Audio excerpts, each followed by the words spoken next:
सबसे पहले मैं महाकुंभ में हुए हादसे में मृतकों के प्रति श्रद्धांजलि अर्पित करता हूं और घायलों के शीघ्र स्वास्थ्य होने की कामना करता हूं। महोदय, सरकार रोजाना कुंभ में स्नान करने वालों की संख्या बताती है, करोड़ों में बताती है। कभी 2 करोड़ ने स्नान किया, 3 करोड़ ने स्नान किया। लेकिन मैं आपके माध्यम से ये जानना चाहता हूं कि जब करोड़ों की संख्या को वहां पर स्नान करने को गिना जा सकता है, तो जो मृत श्रद्धालु थे, क्या उनकी संख्या को सरकार बता नहीं सकती? मैं समझता हूं कि आप सनातन की बात करें, सनातन धर्म के लिए भी और हम सब के लिए बड़े दुख की बात है कि आज तक मृतकों की संख्या को, उनकी लिस्ट को बताया नहीं गया। सभापति महोदय, महामहिम राष्ट्रपति महोदय ने भारत सरकार की विभिन्न उपलब्धियों को रेखांकित किया। सरकार अपनी नीतियों की सराहना कर रही है, जबकि निष्पक्ष मूल्यांकन करे तो हकीकत कुछ और है। सरकार लगातार ये दावा कर रही है कि भारत दुनिया की सबसे तेजी से बढ़ती अर्थव्यवस्था में से एक है, लेकिन जमीनी हकीकत ये है कि आर्थिक असमानता बढ़ती जा रही है। देश की 10% आबादी के पास 77% संपत्ति है, जबकि आम आदमी महंगाई और बेरोजगारी से जूझ रहा है। सरकार की नीतियां पूंजीवाद को बढ़ावा दे रही हैं। 2024 में भारत में अरबपतियों की संख्या 200 को क्रॉस कर गई, जो 2013 के मुकाबले 41% अधिक है।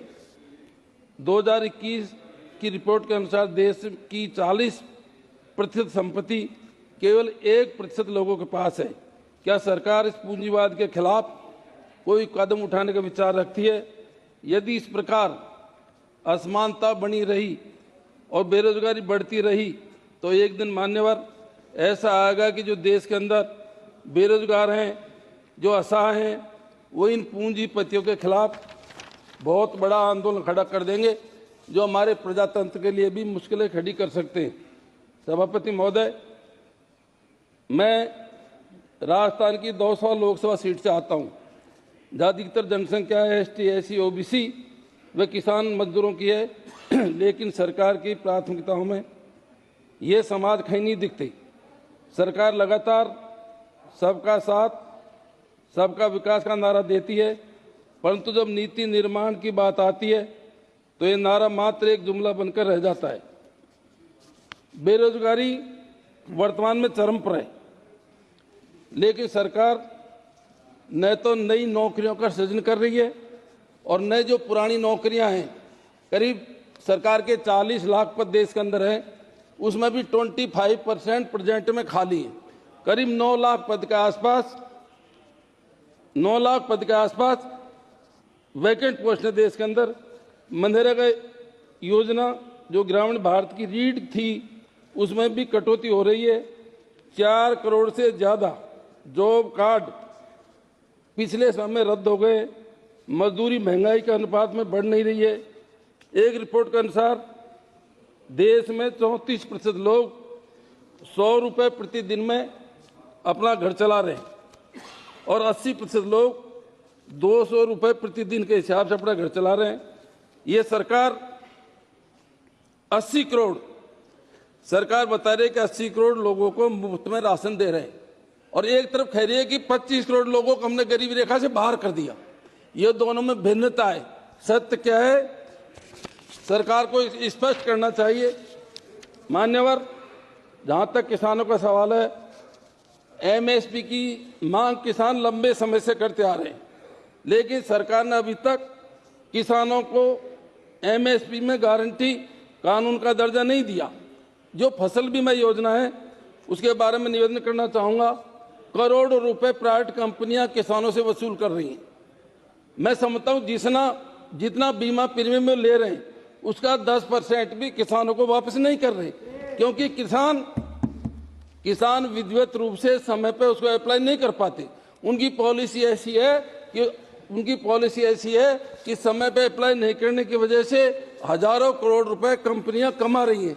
मैं समझता हूं इसमें सरकार को सुधार करना चाहिए।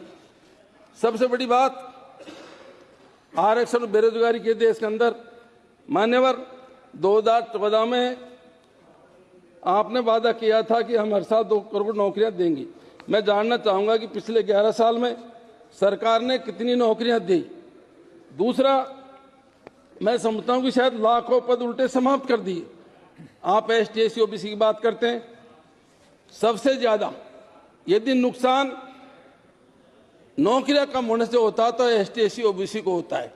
आप एक सोची समझी नीति के तहत जो मूल भावना बीजेपी की है, RSS की है, आरक्षण खत्म होना चाहिए। आप सीधे तौर पर आरक्षण को खत्म नहीं कर सकते, लेकिन इनडायरेक्ट तरीके से पद समाप्त करके, निजीकरण करके, चाहे शिक्षा का निजीकरण हो, चाहे स्वास्थ्य का निजीकरण हो, चाहे रेलवे का निजीकरण हो, चाहे हमारे पब्लिक सेक्टर का निजीकरण हो, चाहे उनको प्राइवेट सेक्टर को देना हो, ये सारे ऐसे आपने काम किए हैं जिससे लाखों नौकरियां खत्म हो गई और एक तरह से इनडायरेक्ट रूप से हमारा आरक्षण समाप्त हो गया। ये इस बात को सिद्ध करता है कि आपकी हमारे प्रति, सर एक मिनट, क्या सोच है। यदि वास्तव में आप चाहते हो ST SC OBC के पक्ष में हो तो बहुत से ऐसे डिपार्टमेंट हैं जिनमें भी आरक्षण व्यवस्था लागू करनी चाहिए। मेरा आपसे निवेदन है, जैसे मैं पिछली बार भी मैंने निवेदन किया था और एक रोज मुझे खुशी है, महामहिम राष्ट्रपति महोदय भी इस पर बोली थी। जितने भी सुप्रीम कोर्ट, हाई कोर्ट हैं देश के अंदर, उनमें ST SC OBC का 0% जजेज है। मेरा आपसे निवेदन है कि आप ऐसी व्यवस्था करें कि जिस तरह से भारतीय प्रशासनिक सेवाएं हैं देश के अंदर, उसी पद पर जुडिशियल सेवा भी लागू की जाए, उसमें आरक्षण लागू किया जाए ताकि न्यायिक सेवाओं में भी ST SC के लोगों की भर्ती हो सके। इसके अलावा राज्यसभा है और है, उनमें आरक्षण लागू किया जाए। एक सबसे बड़ी बात है कि संविधान के अंदर प्रोपोर्शनल टू पॉपुलेशन आरक्षण की व्यवस्था है देश के अंदर। मान्यवर एक मिनट, देश के अंदर 10% के आसपास तो ST के लोग हैं, 16-17% SC के लोग हैं। हर सर्वे के अंदर कई बार ST SC में संख्या भी बढ़ती जा रही है, तो प्रोपोर्शनल टू पॉपुलेशन आरक्षण भी बढ़ाया जाए। आरक्षण ST का 10% और SC का 17% किया जाए। निवेदन मेरा एक और बहुत बड़ा इंपॉर्टेंट पॉइंट है, मेरा आपसे निवेदन, आप भी सुन रहे हो, आपके काम की बात भी है। एक जो सांसद निधि है, सांसद निधि के बारे में हमारे और साथी भी बोले थे, या तो इस सांसद निधि को बिल्कुल खत्म कर दो या विधायक के प्रोपोर्शनल टू बढ़ा दो। हमारे राजस्थान में एक सांसद के अंडर में 8 विधायक आते हैं। एक विधायक की विधायक निधि 5 करोड़ होती है, 8 विधानसभा उसकी 40 करोड़ होती है। एक सांसद को मात्र 5 करोड़ रुपए मिलते हैं। एक ग्राम पंचायत में सांसद 1 लाख रुपए भी नहीं दे सकता। इसलिए मेरा आपके माध्यम से निवेदन है सरकार से, माननीय प्रधानमंत्री महोदय से, वित्त मंत्री महोदय से मेरा निवेदन है, या तो इस सांसद निधि को पैरेलल MLA के 40 करोड़ कर दो और या फिर इसको खत्म कर दो ताकि कम से कम सांसदों की जात तो नहीं बिगड़े।